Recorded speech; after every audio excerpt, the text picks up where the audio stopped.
I mean, we're looking for cobia, the blues, the jacks. Day 2 with Mike Holliday. This is going to be great. Well, I'm gonna pull back up on that wreck.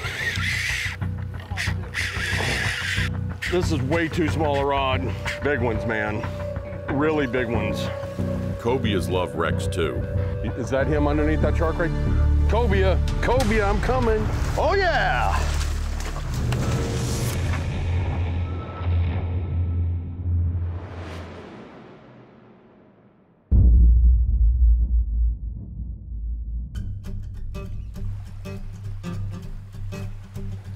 Morning, Mike. Another day. Day 2, the next adventure begins. Got some good winds. Perfect, right? Yeah, perfect. See if we can buy some fish.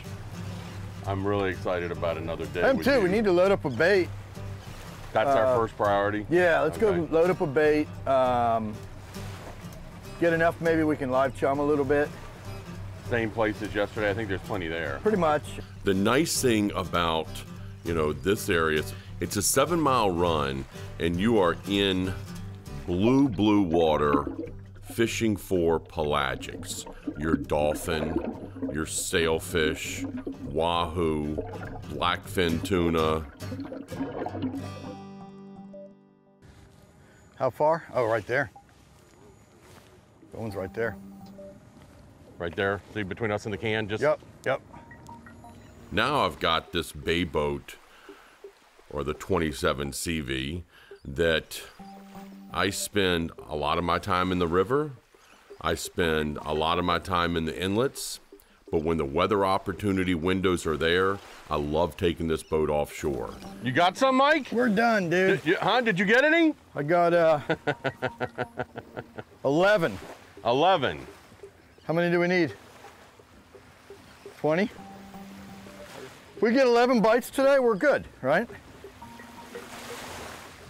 Perfect, that's all we need.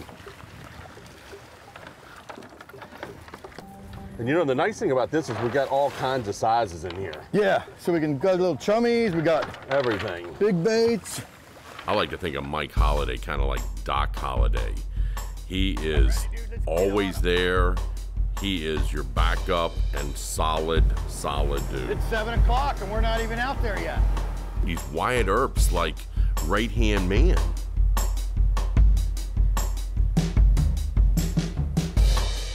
It's a nice little edge right there. Whatever we're using for slow trolling, let's keep those with our circle hooks just for... That's what we got. Day 2 with Mike Holliday. This is going to be great. But we've got a break in the weather, hardly any winds, blowing out of the west, should be slicked out offshore, and we're gonna go see what we can find. We're gonna look for a weed line, maybe a rip, fish a couple wrecks, and just see what the Treasure Coast has to offer offshore. Well, I'm gonna pull back up on that wreck. We can do controlled drifts over it. We're not gonna stop ourselves. Gonna do some controlled drifts over it. Keep your lure or bait more up and down. Yep. We work to position ourselves so that I would be able to present our baits into kind of the sweet spot of the wreck where we're seeing most of these fish. What size fish got bit? Did you see blow up on the surface? A little mackerel or a real fish? I saw a big circle, a big boil, As I deploy the trolling motor, get us in position, and I hit the spot lock, next time I looked back at my electronics, I noticed that we were like a quarter mile from the wreck. This is wicked current. I mean, it's 2-3 knots, and as much as I love spot lock can't keep up with that. Yeah. No, it's too much current and too much boat. I got this good friend of mine, Ryan, with Organized Chaos, that told me, I was giving him some examples of times that I can't use the spot lock. And he's like, dude, just put your engine in gear. And So just put it on slow? Like just into gear? Just into gear. I put my main engine in gear so that it would hold me in the current. And then I used my trolling motor and the spot lock on that to keep me in position. And so you're able to fish this without having to drop the anchor and staying, you know, on top of those fish. He's on it. Ready? There's 2 fish there. Did you pluck them off? It's coming at you. Big fish, too. Woo-hoo-hoo! I'm a little undergunned right here, I think. Wow.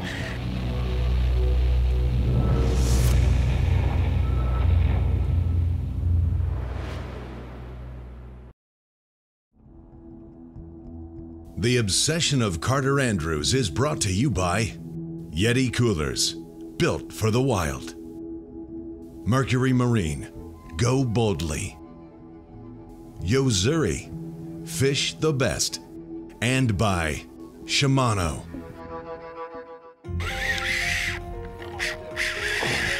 Big fish, too. When you pull up on a spot like this on any wreck out there, Woo-hoo-hoo! I'm a little undergunned right here, I think. Wow. you never know what's swimming around on the surface. I'm getting smoked. I see these 2 big bites and part of a fish, and rods are bent over and drags are screaming. This is way too small a rod. I think they had to have been amberjacks. You know, once we hooked up with these fish, and the fact that we got 2 of them at once, and the fact that they're pulling hard, both of us are thinking, wow, man, these are big amberjacks that came to the surface and blew up on our baits. Big ones, man. Really, really big ones. You know what? I'm drifting with them. Get them off this wreck. We figured we had just pulled these amberjack up from the 50-foot marks that we were looking at. Mine just got really heavy. Really heavy, like shark heavy. heavy. But as they got closer, we had another little surprise. I just want to get them away from the wreck. Oh. I see color. Do you? Coming out. Enough rod and reel for this fish. Huh? You still see him? Oh yeah. Big crevalle. What? Yes. This is a real crevalle though. These are big, big ocean-going jack crevalle. That's like, and we thought they were AJs. Those are giants. No wonder I'm having such a hard time. These are bigger than the ones that we find inshore. These guys are probably out on the edge of the reef, hopping from deep water wreck to deep water wreck. Like they move into your neighborhood, all they gotta do is sit down and start eating. What are you gonna say? You know, the jack crevalle, people don't always give them the credit they're due. I love this fish. I got something if you want to grab his tail. You can keep him there until I get this one in. And this fish, pound for pound, fights as hard as almost any other fish in the ocean. What's that one weigh? 40 pounds? At least 40. Huh? At least 40. That's a real jack there. You hear people say gangster jacks? Yeah, that's a gangster. These are giant jack crevalle. Having one on the line is one thing, but having 2 on the line at the same time, both down there, pulling and struggling, that always creates some attention. Somebody's gonna notice that. Look at this. Look at this. Coming up. Oh yeah, he's right here. Holy cow, look at that hammerhead. Oh! Look at this. He's got my jack in his mouth. He's got my jack in his mouth. Look at this dude. You're moving him with Look that at rod. this. Coming back. What's below him? Oh no, it's just a blood trail. Look at this thing. Look at this. Look at this. Think I can get him to eat a pilchard? Look at this. What a great experience that was, you know, just seeing nature at its best.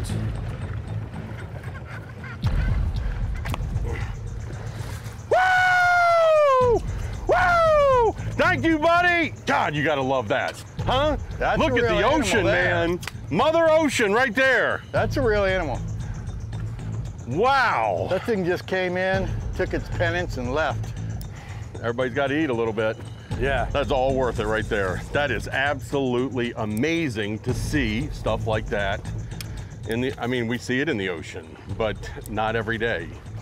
Well, you know, we could give us a little bit. We could always slide in to one of the little shallower wrecks. For sure. See if we can find a cobia or two. I want to get out of this smoking current, find something a little bit easier to fish. And naturally, as you move inshore, you can typically lose this current. You know, we're catching Gulf Stream edge current. That's the reason why it was so strong.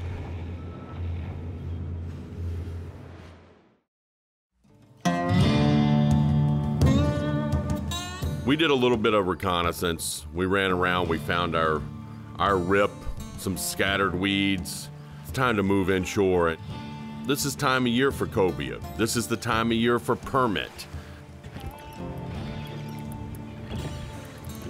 Come on, Carter.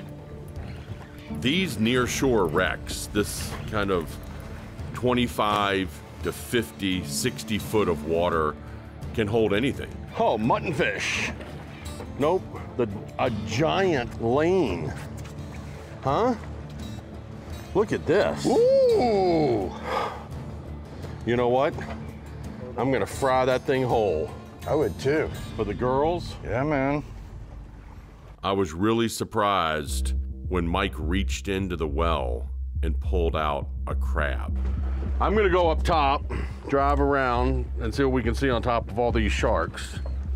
Okay? You bet. Just find me one. He had snuck a couple crabs into the well, and he knows that these permit have been on this wreck. They've been there consistently for the past couple weeks. Hey, Mike. Yeah. In front of the boat. In front of the boat. Two I can't really get big to ones. the front. Right under the boat. Two really big ones.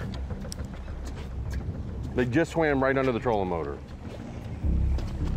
Really nice ones, man. Is that him underneath that shark right?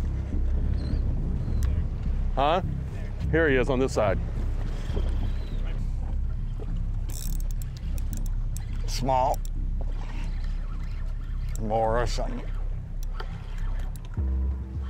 Oh. Cobia. It is a cobia. Cobia. Cobia, I'm coming. It's a little one though. Get your net. You don't have to go down there. Cobias love wrecks too. It's not only permit that love a wreck, cobia love them. Got him. Yeah, I don't want to try to release him down there. No, they'll come get him. You know, you don't see the big ones get those stripes like that very often. It's all lit up. Huh? Look at the spines on his back. That's what'll hurt you. It's like a bunch of skin full of butter. Those things eat good. You're really lucky. You're that small, buddy. Nice job, Mike. He's lucky. Let's go do another drift. So Mike still has a plan here. He's got a couple more crabs in the well. He's convinced the permit are here. So I go up current from the wreck. We start another drift. I'm bit. Come on.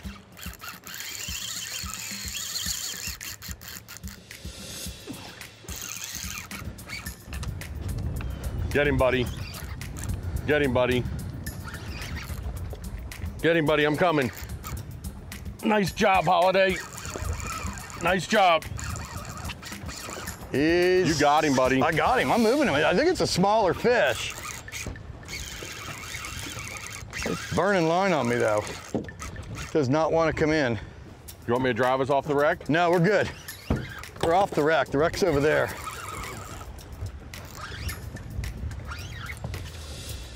Look at this. And I'm getting it back. Look at this technique.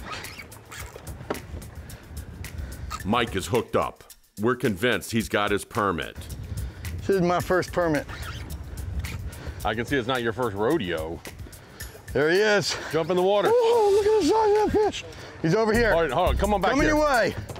Look at this. It's a huge cobia. It is a cobia. Get It's that a big gap. cobia, man. Get that gap. Keep coming around. Keep coming around. I would much rather have that. Nice cobia, too. Wow. He wanted that crab, didn't he? That was our problem today. We were trying to feed him fish, And he wanted a and crab. they wanted crabs. Cobia wasn't that much of a surprise. It's a welcome surprise. Oh yeah! Woo! That's the real deal. Woo! I'm just trying to contain him. Nice job, Oh buddy. my God. Nice job. I can't believe it wasn't a permit. Cobia are kind of the bulldog of the ocean. Oh, nice fish, Mike. Ah. Oh, On this Terramar, it put the hurt on him. how about that? That's a light rod too. Wow. It put the hurt on him. Wow. Beautiful fish, man. Beautiful fish. That's all we needed. Polo eye life out. We came for the permit, but you never know. You don't know. On these wrecks, they you love never know. wrecks. They love wrecks, cobia. And the thing about fishing crabs is, you know, you throw a crab out and you're either gonna get a permit, a cobia, or a mutton snapper. I'll take any of those. You throw a bait, could be anything, right? That was nice, but I still have a score to settle.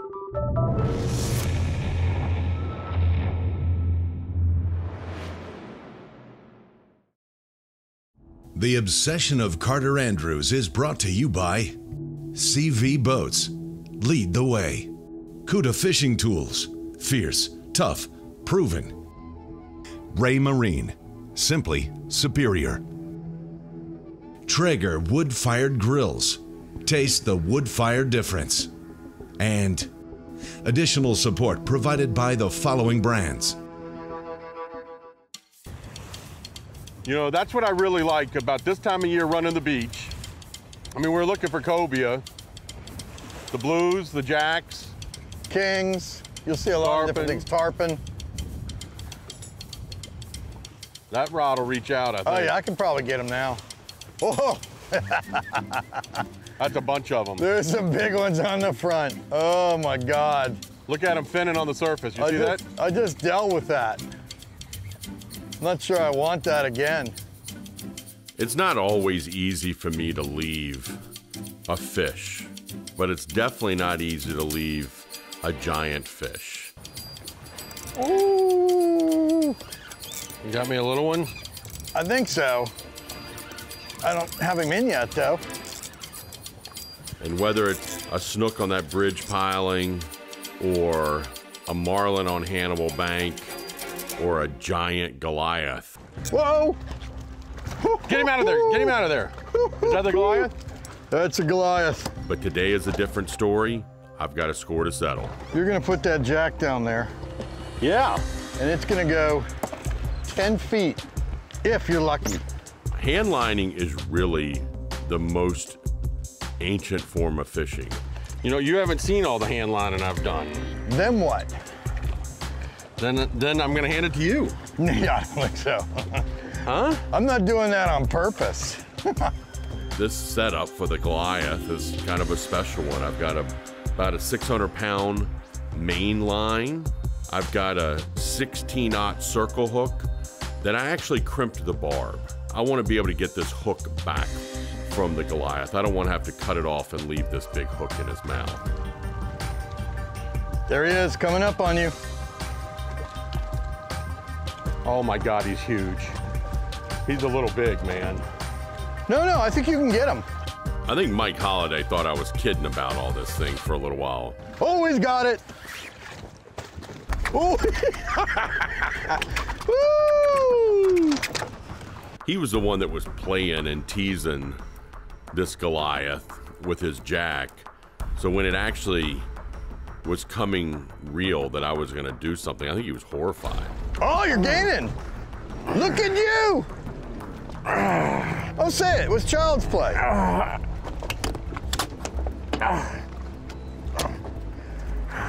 My God. You got him, Carter. Come on, dude.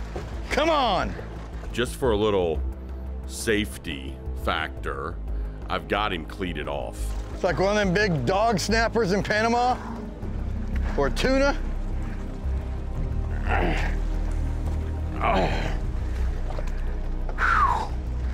It's a big one, man. That thing is huge. It's big as a Volkswagen. Mike, let's pull off of here. You want me to drop back? Yeah. Just undo the spot lock. I can't believe you wanted to do that on purpose. You know that old saying, pick on somebody your own size. Well, he was a little bit bigger than me, but not much. There's your leader. There he is. Whew. That's crazy, man. Oh my God, look how big that is. Jeez. Oh my God. Oh my God. Huh? Look at that thing. Look at the size of this fish. Like I said, big as a Volkswagen. That's why I can eat a 30-pound anything. Hooks out of his mouth. There he goes. He says, see you later, boys. You see how wide that? Woo! No jewelry left in that fish. Right here. That's why you can debarb that thing and get it out. That was insane. Huh? You got that out quick too. I'll give it to you. I'll give it to you. We had our plan of running offshore and hoping to bring home a bunch of groceries from Mother Ocean. You know, the plan had to change a little bit, and we were able to adapt. And that's one of the things I like about the Treasure Coast is you can move when need be, and you can always find something happening. Mike and I ended up with another great day of fishing.